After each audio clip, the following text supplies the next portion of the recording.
Olá a todos, sejam muito bem-vindos ao nosso pré-prova. Esse ano um pouco diferente, um pouco contrário daquilo que a gente estava acostumado, de se reunir, nos encontrarmos, aquele grande evento. Mas estamos aqui prontos para a nossa primeira fase do Exame da Ordem de 2021. A prova está chegando ali na primeira semana de março e hoje eu venho aqui para tentar revisar com vocês um pouquinho daquilo que nós estudamos ao longo do nosso curso. A matéria de Direito Contratual e a matéria de Direitos Reais são matérias importantes, especialmente dentro dessas matérias nós vamos destacar alguns temas. Afinal, aqui no pré-prova a gente vem para revisar. Tudo aquilo que vocês já estudaram, vocês já estão preparados. Mas aqui eu vou pincelar alguns temas, nós vamos destacar algumas questões que têm mais chance de cair na prova, algumas apostas, algumas tendências do nosso examinador, algo bem tranquilo. Então olha aqui comigo, nós temos aqui o Instagram da Verbo, o meu Instagram e o meu e-mail. Pessoal, olha para mim, se tiver com dúvida, não deixe de perguntar, por favor. Agora é o último momento para fazer isso. Me encaminhe e-mail, me encaminhe mensagem pelo Instagram ali, o direct. Não tem problema, eu respondo no mesmo dia para vocês. Se for e-mail, só peço que no assunto vocês indiquem aluno verbo, aluno primeira fase da verbo, para eu saber e dar uma atenção especial para vocês, tá? Mas não fiquem com dúvidas, por favor. É muito importante que nessa reta final vocês façam duas coisas. Primeiro, esclareçam todas as dúvidas que tiverem. Não vão para a prova com dúvidas. Seja na minha matéria, seja na matéria da Prof. Carol, seja em outras disciplinas. Não vão com dúvidas. E o que mais? Façam muitas questões agora. Eu, se fosse vocês, faria questões todos os dias. Pegava cada dia e fazia uma prova anterior. A cada dia eu faria um exame anterior. Por que isso, professor? Porque as temáticas se repetem. Porque o nosso examinador chega a um limite da criatividade dele de como cobrar cada matéria. E muitas vezes esses tópicos se repetem na forma como são cobrados e os temas se repetem. Então, realizando questões, vocês vão fazer, primeiro, se acostumar com o tempo de prova, ficar sentado ali, não é uma coisa agradável ficar horas sentado. Vão se acostumar com a forma como o nosso examinador cobra a matéria. E agora vocês vão revisar aquilo que vocês já estudaram e ainda vão pegar alguns pontos que, porventura, vocês passaram, mas realizando questões vocês vão identificar e vão aprender. A gente aprende muito fazendo questões. Nós aprendemos muito errando. Especialmente errando é quando a gente mais grava. Porque nós identificamos o erro, estudamos aquilo ali e aprendemos e não erramos mais. Tá? Então, fica a dica aqui para vocês. Façam muitas questões nessa reta final e se ficarem com dúvida, por favor, me procurem. Tá? Então vamos começar a nossa revisão, o nosso primeiro pré-prova de 2021. Acompanhem comigo aqui na tela. A matéria vai ser a matéria de Direito Contratual, logo no começo. E o primeiro tema que eu já trago para vocês é, dentro da matéria de Direito Contratual, dentro da matéria da parte geral, digamos assim, do Direito Contratual, o tema dos vícios redibitórios. Por que este tema é o de primeiro destaque, professor? Porque ele já caiu uma vez, duas vezes, três vezes e tende a continuar caindo, porque é um tema muito importante dentro da parte geral, como eu gosto de chamar, do direito contratual. E o que é o vício redibitório, ou o que são os vícios redibitórios? Primeira observação, não se confundam aqui com a matéria de vícios lá do direito do consumidor, lá do direito consumerista. Não confundam. Aqui nós estamos no direito civil, em relações entre particulares, não há vulnerabilidade de uma parte, não há necessidade de aplicação do CDC. Aqui são relações cíveis, relações entre particulares, aplica-se o Código Civil e, como também nessas relações há incidência de vícios, há incidência de falhas, de problemas nos produtos adquiridos, temos a matéria dos vícios redibitórios regulada aqui no Código Civil a partir do artigo 441. Muito bem, o que são esses vícios?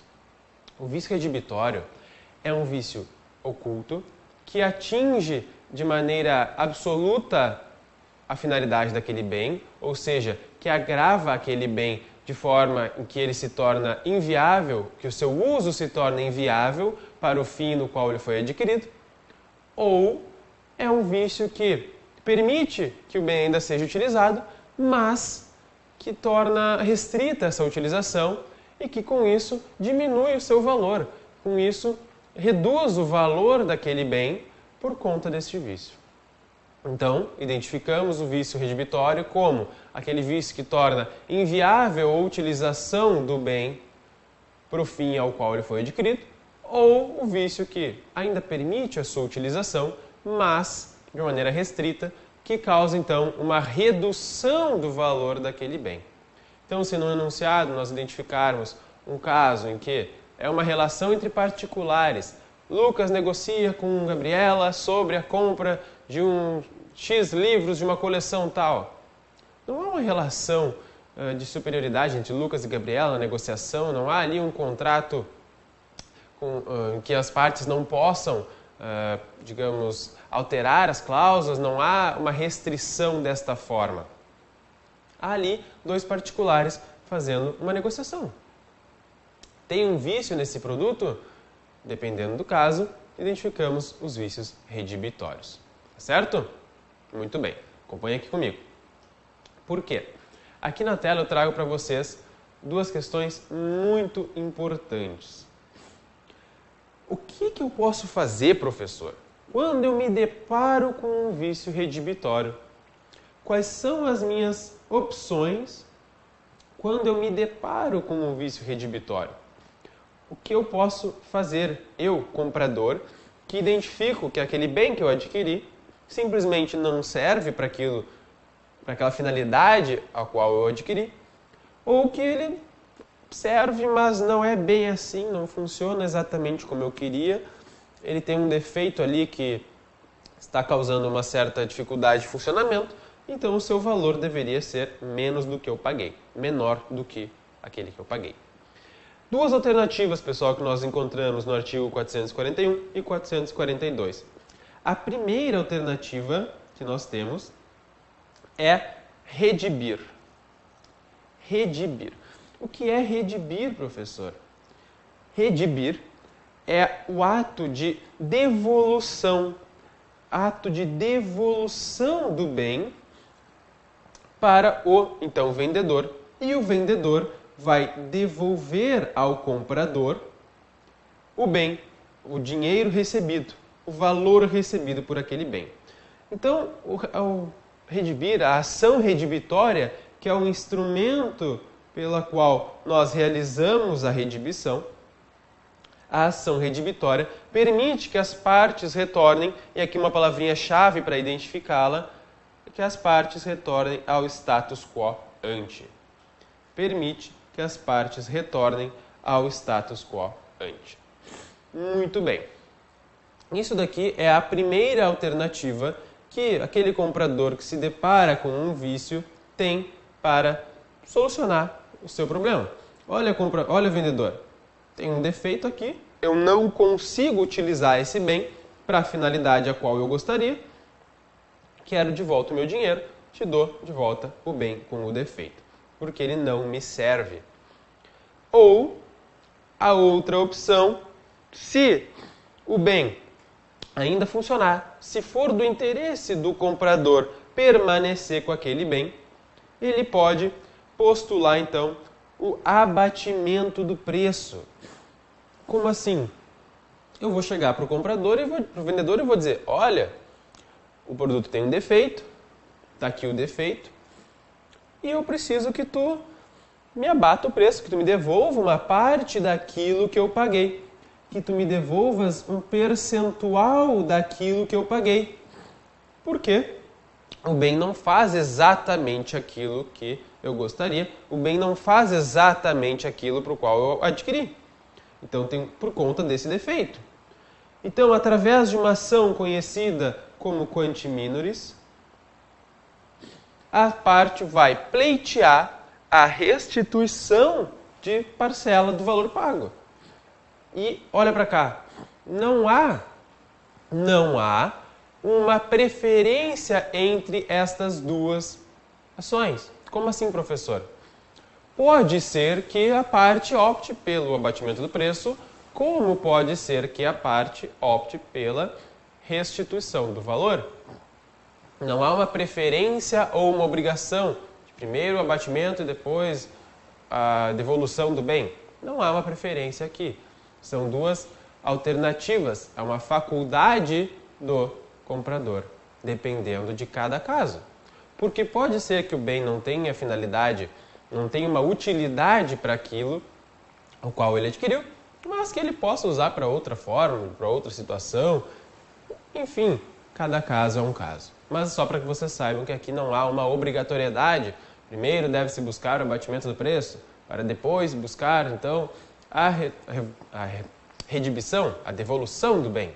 Não há aqui uma obrigação entre uma ou outra. Muito bem? Olha comigo aqui na tela, acompanha comigo aqui. E qual é a chave aqui, professor?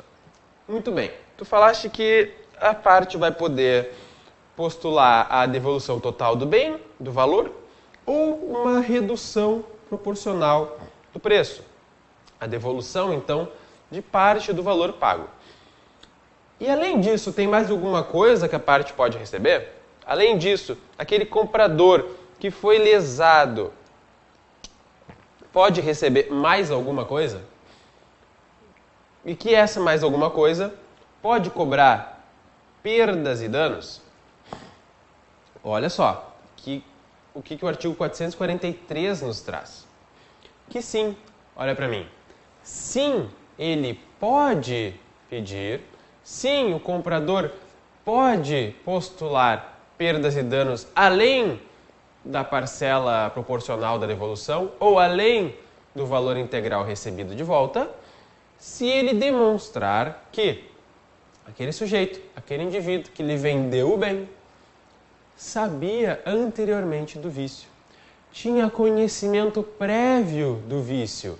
Então vamos pensar o seguinte, o professor Lucas adquiriu uma coleção de livros, uma biblioteca da Gabriela. Bom, muito bem, essa biblioteca lá, ela me prometeu que tinha uma série de livros clássicos jurídicos em perfeito estado. Eu abri a primeira parte dos livros e identifiquei, realmente, estão muito bem conservados. Acontece que, depois de realizada a compra e venda, me entregue o lote lá com os livros, eu identifico que naqueles livros que estavam mais ao fundo das caixas, na verdade eles não estavam bem conservados. Na verdade eles estavam comidos por traças e estavam quase inutilizáveis. Então, o que eu faço? Olha, Gabriela, parte dos livros que tu me deu estão ok, mas parte deles não. Eu não consigo utilizar toda a coleção que tu me prometeste. Quero a devolução de parte do valor.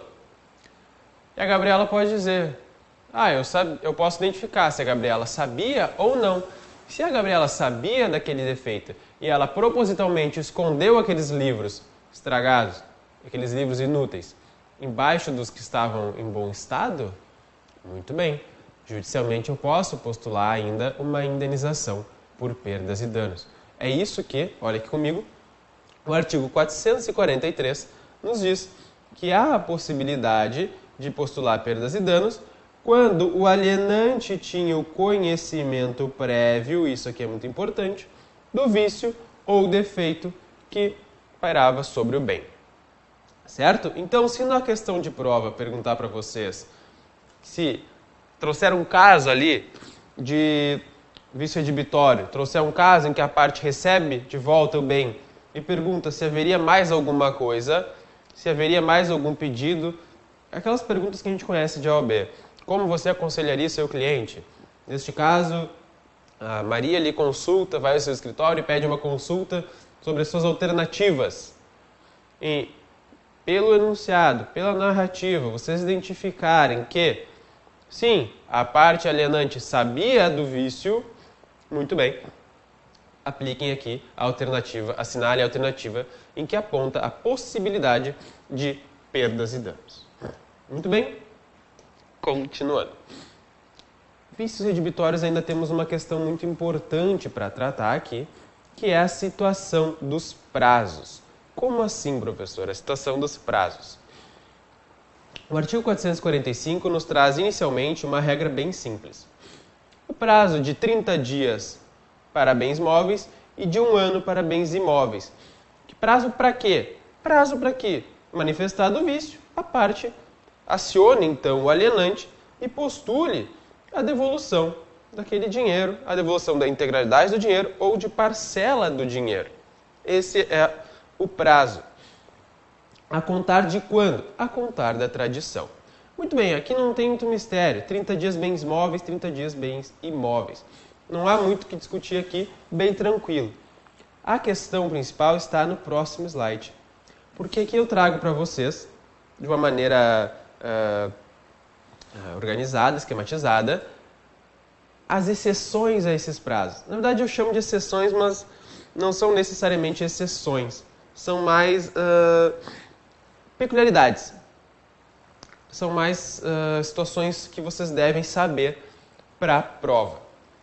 Por quê? O primeiro caso, ele está ainda no próprio caput do 445 e ele nos fala que se o sujeito já estava na posse do bem antes da aquisição, antes da conclusão da consolidação do negócio, o prazo, pessoal, vou botar aqui em amarelo, cai pela metade. Mas como assim, professor, se o sujeito já estava na posse do bem? Olha para mim. Se o sujeito, por exemplo, algo que acontece nesse tipo de mercado, o mercado de carros de luxo, o sujeito fica uma semana com o carro para experimentar. Carros de luxo, eu não digo o carro que o professor Lucas compra, nem nada assim, eu digo aqueles carros de 1 milhão, 700, 800 mil reais. Isso são carros de luxo. Esses carros, a pessoa não chega e já compra direto, eu quero comprar e faz aquele test drive que nós, pessoas comuns, fazemos. Não. Elas às vezes ficam uma semana com o carro para realmente sentir se gostou do carro, do conforto, do banco e blá blá blá. Nesses casos, o que acontece? O sujeito já está, o adquirente já está com o bem antes mesmo da consolidação do negócio. Então, o que pode acontecer aqui? Ora, ele já teve um tempo anterior para identificar o defeito. O que o legislador fez? Nesse caso, corta-se pela metade o prazo dele. Nesse caso, ele não vai ter 30 dias ou 1 ano para identificar o defeito, ele vai ter 6 meses ou 15 dias. Essa é a ideia, tá certo? Volta aqui comigo. O que mais? Qual é a outra situação peculiar que nós temos? Quando o vício é conhecido posteriormente, o prazo vai começar a contar do seu conhecimento, e aqui é a primeira situação que vocês vão ter que identificar num enunciado de questão, e o prazo vai ser diferente, vai ser de 180 dias para o bem móvel e de 1 ano para o bem imóvel. Então aqui nós temos 2 prazos diferentes. Eu vou botar em verde para ficar bem chamativo para vocês. Nós temos o prazo de 180 dias e 1 ano. Esse prazo de 180 dias é muito maior do que os 30 dias normalmente fornecidos pelo artigo 445, caput.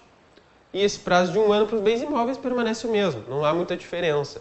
Porque entende-se que o prazo de 1 ano já é um prazo satisfatório, já é um prazo ok. Muito bem.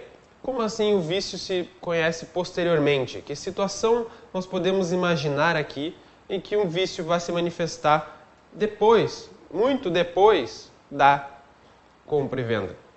Pense o seguinte, numa compra de uma casa, daquelas casas pré-moldadas, nesse tipo de negócio. O que acontece aqui? Se há um vício estrutural, se há um vício numa viga, esse vício eu não vou identificar na primeira semana de uso, nem no primeiro mês. Talvez demore 2, 3, 4 meses para esse vício se manifestar. Então, nestes casos, o que o nosso legislador fez?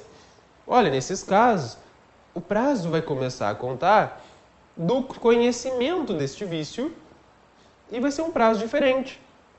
Pela gravidade da situação, vai ser um prazo maior nos casos dos bens móveis e o mesmo prazo dos bens imóveis.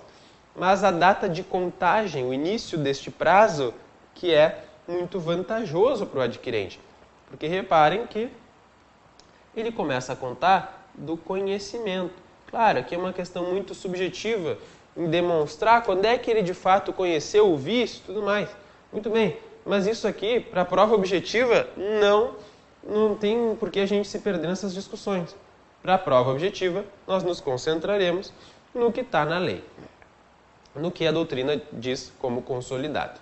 Então, o prazo começa a partir do conhecimento.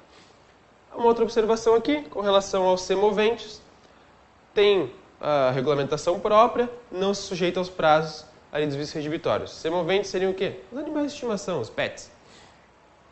E aqui, por fim, uma outra peculiaridade muito importante com relação aos prazos que eu preciso que vocês tenham em mente. Todos já devem ter ouvido falar das famosas garantias estendidas. Todos já recebemos oferta quando fomos comprar alguma coisa. Paga mais X% em 3, 4 meses que tu recebe a garantia estendida. Ou num contrato entre particulares, as partes podem pactuar. Vamos colocar uma garantia nossa, uma garantia convencional e não uma garantia legal como a dos vícios redibitórios? Por que legal? Porque está prevista na lei, já está garantido ali. Vamos botar um prazo nosso.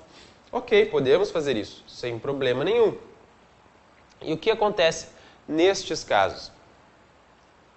Quando eu tenho tanto a garantia contratual, a garantia convencional, como a garantia legal estabelecida pela lei.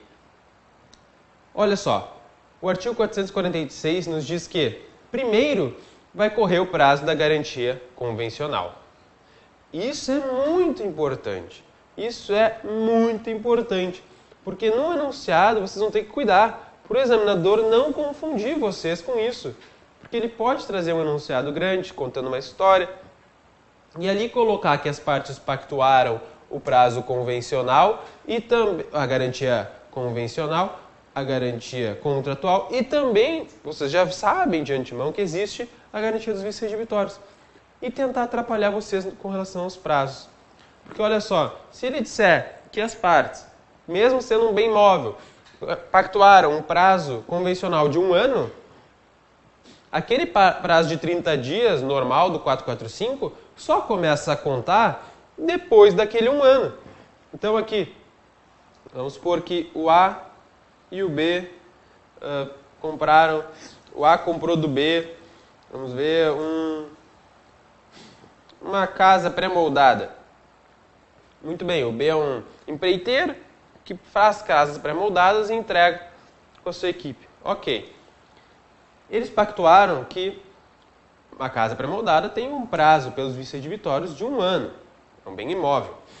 Eles pactuaram no contrato deles uma garantia de 2 anos, uma garantia contratual de 2 anos.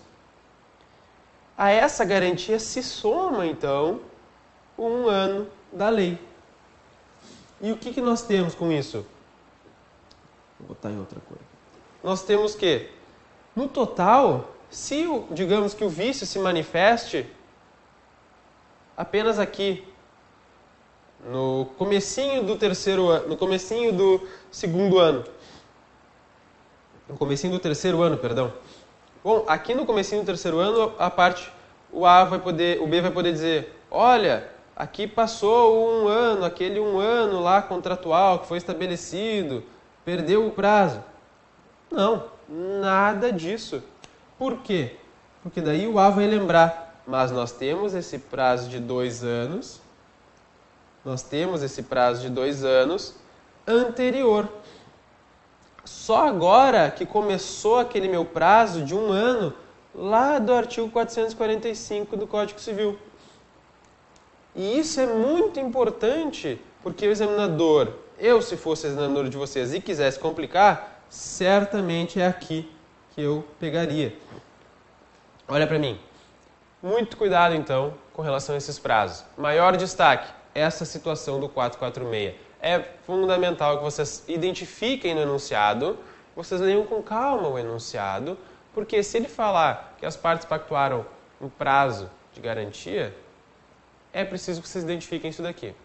E um último detalhe, com relação a este prazo de garantia é que, após a manifestação do vício durante este período, a parte tem 30 dias para notificar, para avisar o alienante. Olha aqui para mim, tem um problema aqui, tem um vício aqui e está dentro do nosso prazo da garantia convencional. Não está contando o meu prazo da garantia legal. Tá certo? Sob pena de decadência desta garantia. É o que nos diz o 446. Muito bem? Vamos voltar aqui. Vamos para o próximo tópico. A evicção. Bem tranquilo aqui também. Rapidamente vamos estudar a questão da evicção. Pessoal, evicção aqui não tem muito mistério. Eu trouxe mais para vocês identificarem a questão dos sujeitos e não serem confundidos pelo nosso examinador. Conceito. O que é a evicção? A evicção, olha para mim, nada mais é do que a perda da propriedade, a perda da posse daquele bem, mediante uma sentença judicial, mediante uma decisão judicial ou uma decisão administrativa, tá? Guardem essa informação por enquanto. O que mais? Vou acelerar um pouquinho, porque a gente tem muita coisa para ver. O que mais? Olha aqui. Sujeitos da evicção. Quem são os sujeitos? O alienante é aquele indivíduo que vai vender o bem inicialmente. O adquirente, também chamado de evicto ou evencido, é aquele que sofre a evicção e acaba perdendo o bem. E o terceiro, também chamado de evictor evencente, é aquele que pega o bem, que recebe o bem depois, através da decisão judicial ou administrativa. Eu já vou esquematizar isso aqui com vocês no próximo slide. Então aqui, os requisitos para nós identificarmos uma evicção. A aquisição onerosa do bem. Então nós temos aqui o A, nós temos aqui o B, e o A está vendendo para o B uma casa. E o B, tudo bem, comprou aquela casa, comprou onerosamente, no caso, comprou a casa. Só que o B não sabia é que havia uma discussão entre o A e o C, porque o C, terceiro, se dizia legítimo herdeiro daquela casa e o A não poderia tê-la vendido. O que aconteceu? Veio uma decisão judicial e determinou que aquela casa seria do C e não mais do B. Então, por meio de uma decisão judicial, o B perdeu aquela casa. Muito bem? Tá, com relação à decisão judicial, até tranquilo, professor. Tá ali no 447, que é por decisão judicial. Agora, ato administrativo, como assim? Olha para mim.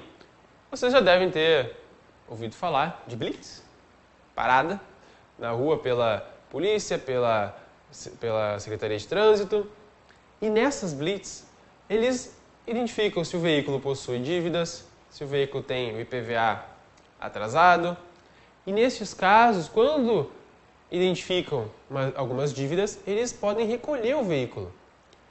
Esse recolhimento do veículo, através de um ato administrativo, eu estou perdendo a posse do veículo.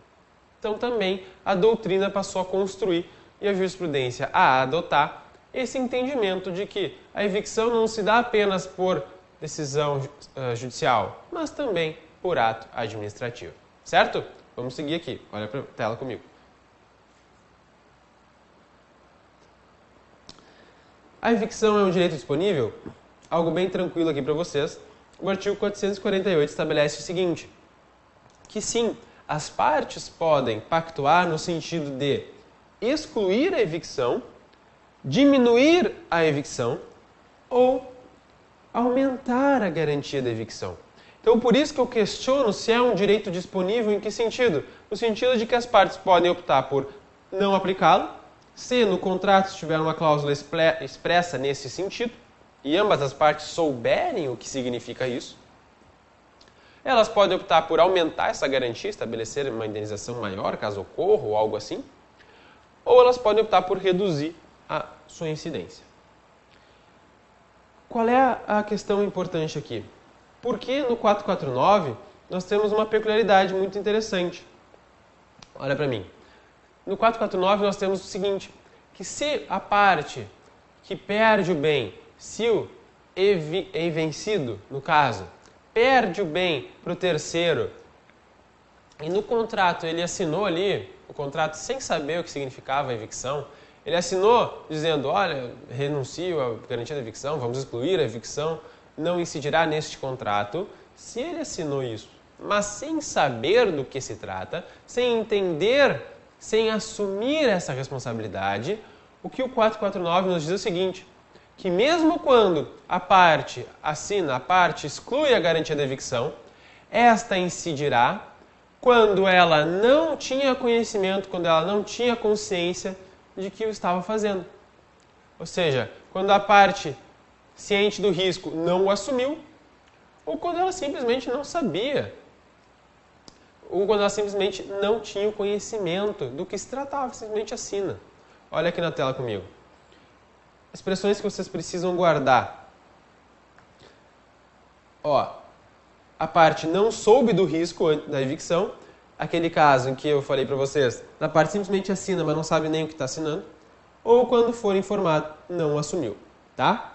São duas situações interessantes que eu queria dois artigos rapidinhos para a gente ver sobre evicção, dois destaques necessários. Ainda para a gente finalizar a matéria da evicção, a situação da evicção parcial. Aqui não tem muita confusão, olha para cá, olha para mim, acompanhe. O artigo 455 nos traz que a evicção pode ser parcial. Como assim? O professor Lucas comprou uma chácara no interior do estado de 50 hectares, quando na verdade ele perdeu por evicção não os 50 hectares, ele perdeu 10. Foi uma evicção parcial? Não foi uma evicção total. Então, pode-se optar por uma outra saída. E qual é a saída que o artigo 455 nos dá? Antes de nós analisarmos as opções, tem que se identificar no enunciado uma situação muito importante, na verdade. Primeiro, vocês vão ter que identificar se essa evicção ela é considerável, a evicção parcial ela é considerável, isto é, ela é de um terreno considerável, uma parte considerável, ou se ela não é considerável. Por quê? Se for considerável, nós temos duas alternativas. Primeira, a parte pode postular a restituição total do valor pago. Olha, não me interessa ficar com esse restinho de terra que sobrou depois da evicção, toma e me devolve tudo que eu paguei. Ou a parte poderá optar pelo abatimento do preço, através daquela mesma ação dos redibitórios, a quanti minoris. Ok? Se for um vício não considerável, ou seja, se a evicção for não considerável, se a perda proporcional ali, parcial, for não considerável, for algo insignificante, a saída única que resta é buscar o pleito indenizatório proporcional àquele valor, àquele espaço, àquele terreno perdido. Muito bem? Então, quando se falar de evicção parcial, eu preciso que vocês lembrem dessa situação. Identificar, foi uma perda considerável ou não considerável? E a partir disso, vocês vão analisar as alternativas fornecidas para o alienante, para o adquirente, no caso, que sofre com a evicção. Ok? Então, vamos seguir porque temos coisa para tratar. Extinção. Olha aqui na tela. Com relação à extinção, eu nem ia trazer essa parte, tá? Como aqui a gente tem que destacar os principais pontos, eu até nem ia trazer a questão da extinção dos contratos, eu só pedir para vocês a leitura do 472 ao 480. Mas, me veio um toque que, se o examinador quiser prestigiar aquilo que mais ocorreu no ano de 2020 com relação à matéria contratual, na aplicação do direito, ele vai trazer uma questão sobre a extinção dos contratos. Por quê? Porque nós tivemos muitos contratos extintos, muitos contratos revistos, rediscutidos no ano de 2020. Quem trabalha com isso, trabalhou muito. Quem trabalha com a matéria contratual, teve que lidar com muitas revisões de contratos. Por quê? Porque a situação econômica virou um caos. Então, dentre a parte de extinção dos contratos, eu resolvi trazer aquela mais utilizada, de longe, no ano de 2020, que é o distrato. Por quê? O distrato, ele aparentemente é simples, mas ele tem um detalhe que pode sim servir de pega-ratão, que pode sim servir para derrubar muita gente na prova. Então aqui eu estou trazendo para vocês, para a gente revisar de uma maneira rápida, mas ver necessariamente, porque eu acredito que se o examinador quiser prestigiar os aplicadores do direito no ano de 2020, na matéria contratual ele vai cobrar isso daqui. Tá? É uma aposta, mas eu preciso trazer para vocês. Então, com relação ao distrato, pessoal, nós vimos que o distrato ele é a extinção consensual do contrato. Muito bem, o que ocorre no distrato é quando duas pessoas querem desfazer o contrato, as duas partes, os dois contratantes estão alinhados nesse sentido. Os dois optam, olha, vamos desfazer o contrato? Vamos, ok, sem problema nenhum, não há discussão, não há debates, não há indenizações, ok, vamos desfazer o contrato. Tá, professor, isso é muito simples, a gente já sabe. Qual é a questão aqui? A questão é o que o 472 nos fala, que o distrato deve ser feito pela mesma forma exigida para o contrato. Que o distrato deve ser feito pela mesma forma exigida. E eu vou sublinhar aqui 20 vezes. Por quê? Olha para cá. Pode ser que isso daqui derrube muita gente. Porque a questão tem uma peculiaridade aqui. O contrato se faz pela mesma forma exigida, o distrato se faz pela mesma forma exigida para o contrato. Então, muito bem, vamos pensar o primeiro exemplo. É o que eu trago aqui no slide para vocês. Artigo 108 do Código Civil. O que ele nos traz? Situações em que, acima de 30 salários mínimos, a compra e venda de um bem imóvel, por exemplo, precisa ser feita por um instrumento público. Ok. Aqui nós temos uma forma exigida pela lei. Aqui, se eu quiser fazer um distrato deste negócio, eu vou ter que observar a forma pública. Agora, um outro caso, a compra e venda de um aparelho celular. Não há na lei uma disposição que diga compra e venda de aparelho celular deverá ser feita por instrumento público. Não há essa exigência. Então, se o professor Lucas é um cara muito chato e quer fazer a compra e venda de um aparelho de celular por um instrumento público, vai lá e faz. O distrato deste contrato não precisa ser por um instrumento público. Por quê? A forma exigida não há. Não há a forma exigida. Não existe a forma exigida aqui. Eu fiz por um instrumento público por uma deliberalidade, por uma opção própria. Então aqui eu posso fazer o contrato por um instrumento público e o distrato por um instrumento particular. Mas, no meu primeiro exemplo, no caso da compra e venda de bem imóvel acima de 30 salários mínimos, eu não posso fazer o distrato por instrumento particular. Eu preciso seguir o instrumento público, porque há exigência legal com relação à forma.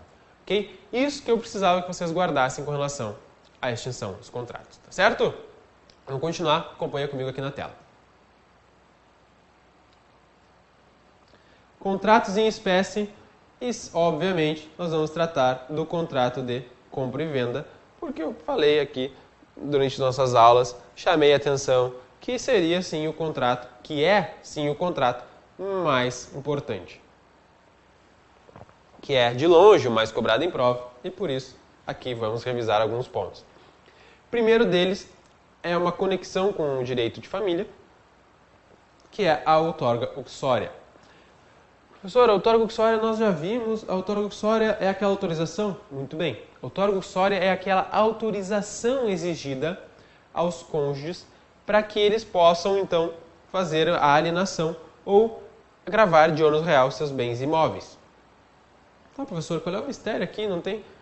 Olha, eu não sei qual é o mistério, mas o nosso examinador já cobrou, no mínimo 2 vezes, nos últimos 7 ou 8 exames, esta matéria. Então, eu vou trazer para vocês aqui porque o examinador tem um certo interesse nessa matéria. Porque a maior dificuldade que vocês podem encontrar aqui é que a outorga uxória, que é essa autorização para que um dos cônjuges possa alienar ou gravar de ônus real os bens imóveis, a única possível pegadinha aqui é que esta regra não se aplica no regime da separação absoluta de bens. Salvo o contrário, se aplica. Então você só tem que identificar no enunciado se há ali a disposição sobre o regime de bens do casal. Se for o regime de bens da separação absoluta, não precisa observar a regra da outorga uxória. Se for qualquer outro regime de bens, precisa observar. Não tem muito mistério, mas o nosso examinador gosta dessa matéria e tem cobrado. Então, por isso que eu trouxe aqui para vocês, muito rapidamente, para relembrar nesse período aqui pré-prova. Agora sim, um ponto que já tem um pouco mais de dificuldade, mas que também recentemente foi cobrado. Se não me engano, foi na primeira prova, no primeiro exame lá de 2019. Se vocês forem ver, já faz quase 2 anos. Já faz 2 anos, na verdade. Porque em 2020 nós não tivemos primeira fase. Um ano realmente diferenciado. Mas aqui é uma questão de um único artigo que pode fazer muita gente se perder. O preço fixado por um terceiro. É possível? É possível que um terceiro fixe o preço da minha relação contratual? Como assim? Eu tenho uma relação entre o A e o B.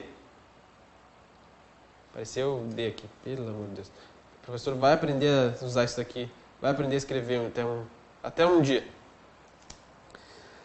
A e o B. Mas o preço pode ser fixado pelo C? É possível isso? Sim, é possível. E é isso que o artigo 485 nos diz. Que o preço poderá ser fixado por um terceiro. Ele pode ser deixado a cargo de um terceiro além dos contratantes. Um terceiro alheio, melhor dizendo, aos contratantes.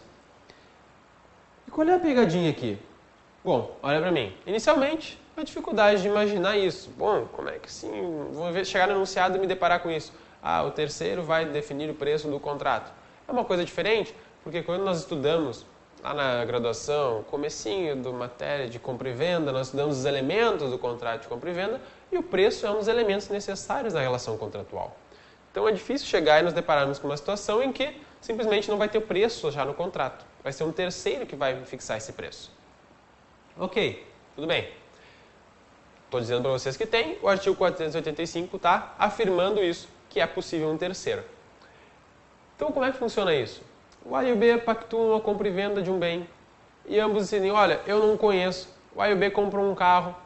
Os dois não sabem dizer muito bem o valor daquele carro. E o que eles decidem? Bom, vamos estabelecer o seguinte. A gente vai achar um especialista em carros. E esse especialista vai nos dizer o valor justo para esse carro. Já usado, tem uma certa quilometragem. Ok. As partes vão atrás do especialista, que vai ser o C, no nosso exemplo, vai ser o terceiro. E ele vai dizer, ok, eu aceito essa incumbência, eu aceito o dever de definir um preço para vocês. Só que a pegadinha é, e se o terceiro recusar? E se este terceiro disser, não quero me envolver, prefiro não me envolver, não dá. O que pode acontecer aqui? Muito bem. O artigo 485, no seu finalzinho, estabelece que as partes vão ter 2 opções. Se o terceiro disser, não quero participar, as partes podem resolver a situação, resolver o contrato.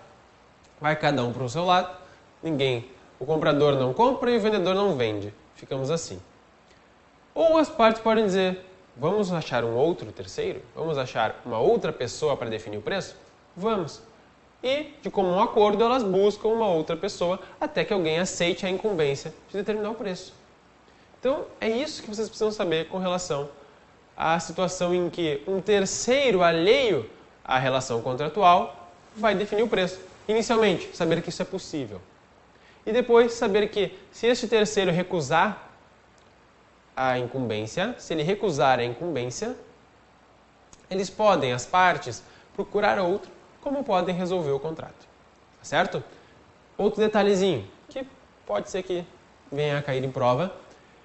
No contrato, inicialmente, as partes podem definir quem vai ser esse terceiro. Já dizer lá que o terceiro o avaliador chamado Lucas vai definir o valor do contrato. Como elas podem deixar esse sujeito indeterminado?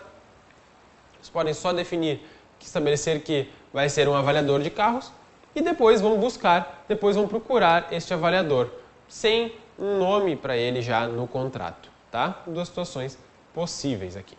Muito bem, vamos continuar. Acompanha comigo aqui na tela. Compra e venda de corpos, compra e venda de mensura. Daqui, nós vamos revisar agora só a ad mensura. a ad corpus, lá no parágrafo 3º do artigo 500, vocês podem dar uma lida, mas lá não tem muita complicação. A ad mensuram que nos traz maiores dificuldades e que pode ser mais explorada, então, pelo nosso examinador. Não tivemos questões ainda envolvendo a compra e venda de corpos e ad mensura, e é um tema muito bom de ser cobrado em prova. Em concursos ele é cobrado. Não sei porque o examinador da ordem ainda não se interessou. Talvez nesse próximo exame, porque nós temos muitas questões que podem ser cobradas envolvendo a ad mensura. A começar, o que é a compra e venda da ad mensura? É aquela em que há o interesse na extensão do imóvel ofertado, na sua mensuração. Então, se o A e o B pactuam uma compra e venda de uma terra de, sei lá, 400 hectares, o B vai comprar essa terra, é do interesse do B que haja de fato 400 hectares e não, por exemplo, que haja apenas 300. E não, por exemplo, que haja apenas 300. Muito bem? Essa é a situação da compra e venda da ad mensura. Tá, até aí tranquilo, professor. A extensão de terra é o que importa, é isso que vai atrair o comprador. Mas, deixa eu ver aqui. Isso, aqui. Aqui que está a grande chave da compra e venda da ad mensura. Aqui que está a possível complicação. Deixa eu fazer aqui tentar fazer um desenho melhor. Aqui nós temos o A e o B, naquele nosso exemplo. O A está vendendo para o B aquele terreno. Vamos botar aqui 300 hectares, digamos, de terra. Só que o B identificou que, na verdade, ele não recebeu 300, ele recebeu 200 hectares. Que uma parte ali não teria sido entregue. Muito bem. Ocorrendo isso, numa compra e venda ad mensura, que é aquela em que o que importa para o comprador é, de fato, a mensuração, a extensão do terreno. Quais são as opções que o próprio artigo 500, que nós vimos aqui no slide anterior, que o próprio artigo 500 nos traz? Quais são as alternativas? Muito bem. E aqui, além das alternativas, nós temos que identificar a sua ordem, porque há uma ordem de preferência. Ao contrário daquilo que eu falei para vocês lá nos vícios redibitórios, em que não há uma preferência entre a ação contimínores e a ação redibitória, aqui há sim uma preferência. Aqui a gente tem que se atentar a isso. Por quê? Inicialmente, se houver essa diferença de área, inicialmente o nosso amigo B terá que buscar a complementação da área. Ele terá que buscar a complementação da área. Ele vai ter que chegar no A e dizer, olha, está faltando 100 hectares, faltou 1/3 do terreno que eu comprei. Tu precisa me passar esse terreno. E aí nós temos duas situações. O A vai dizer, ok, eu te dou, eu tenho aqui mais terreno, pega a tua cerca e traz ela mais para cá, puxa a tua cerca para o lado, e aqui tu vai conseguir então os 100 hectares que estavam faltando. Ou o A vai dizer, olha, sinto muito, eu não tenho terreno para te dar, eu não tenho mais área na cidade para te dar, eu não tenho como te ajudar nisso. E aí que está a questão. Se o A disser isso, se essa for a resposta do A, olha, eu não tenho como te ajudar, aí nós vamos para as outras duas alternativas, que são abatimento do preço ou resolução do contrato. Então o professor está me dizendo que no caso de venda ad mensura, em que não é entregue a totalidade do terreno adquirido, eu não posso ir direto para a resolução do contrato? Exatamente isso. Eu não posso ir direto pedir a resolução do contrato. Eu primeiro preciso postular a complementação. E somente se essa complementação não for possível, somente se essa complementação não for possível, é que eu vou de fato pedir o abatimento do preço o abatimento do preço, ou, e é aqui que está a chave, ou a resolução do contrato. Então, assim, primeiro, professor, eu vou pedir a complementação. Ok, o B tem que pedir a complementação. Se não der a complementação, aí eu posso ir direto para a resolução do contrato? Pode. Aí tu pode ir direto para a resolução do contrato. Qual é a ideia aqui? A ideia do nosso examinador é evitar a dissolução do contrato. É evitar a situação mais gravosa, que é a resolução do contrato. Por isso que, inicialmente, a parte tem que buscar a complementação da área. Se não for possível, aí tudo bem. Ele tem duas alternativas. Aí é uma faculdade. Abatimento do preço ou resolução do contrato. Certo? Feito, então, vamos para o próximo tópico. Dentre as cláusulas especiais da compra e venda, nós temos a retrovenda. E é essa que eu quero destacar aqui para vocês, com as suas peculiaridades. Dentre essas cláusulas, nós temos a retrovenda. O que eu preciso destacar com vocês com relação à retrovenda? O que é a retrovenda, professor? A retrovenda nada mais é do que a possibilidade que há para a parte, então, vendedora recomprar aquilo que ela vendeu num determinado prazo. Então, a retrovenda é a possibilidade de recompra do bem que foi vendido no momento anterior, pelo, então, vendedor na época, por um prazo determinado. E é com relação a este prazo que eu quero chamar a atenção de vocês. Porque o artigo 505, que trata da retrovenda, nos diz o quê? Que no prazo máximo de decadência de 3 anos. Ou seja, a retrovenda vai ter um prazo máximo de 3 anos. Muito bem. Deixa eu fazer diferente aqui. 3 anos. Um prazo de 3 anos. Só que o que muita gente que lê rápido o artigo, vai direto no prazo de 3 anos e vai embora, o que muita gente perde é que ele é um prazo máximo. Ele não é um prazo fixo, não é um prazo mínimo, é um prazo máximo. Então é até 3 anos. Até 3 anos. Até 3 anos. O que isso quer dizer, professor? Olha para mim. Isso quer dizer que se eu tenho um contrato, vou vender um bem imóvel, vou vender minha casa para o Joãozinho. O Joãozinho comprou a casa e no contrato tem ali que o prazo de retrovenda será 2 anos. Essa cláusula é válida? Essa cláusula é válida, porque eu tenho até 3 anos de prazo que eu posso estabelecer. Então eu posso fixar que o prazo vai ser 2 anos, como eu posso estabelecer no contrato a inexistência desta cláusula. É uma faculdade das partes botar ou não a possibilidade da cláusula de retrovenda. É uma cláusula especial, não é uma obrigação, não é uma incidência automática nos contratos de compra e venda. É uma cláusula especial, é uma faculdade das partes. Eu posso optar por botar um prazo de 1 ano, 2 anos ou 3 anos. Agora, se o prazo for de 3 anos e meio, aí nós temos um problema. Aí nós temos uma nulidade nessa cláusula. Porque esses 6 meses a mais estão fugindo do limite legal. Certo? Então, muito cuidado. Prazo de até 3 anos. Tá? O que mais que eu quero destacar para vocês? Olha aqui na tela. Além do prazo, o que eu preciso que vocês percebam com relação à retrovenda? Um outro detalhe muito importante.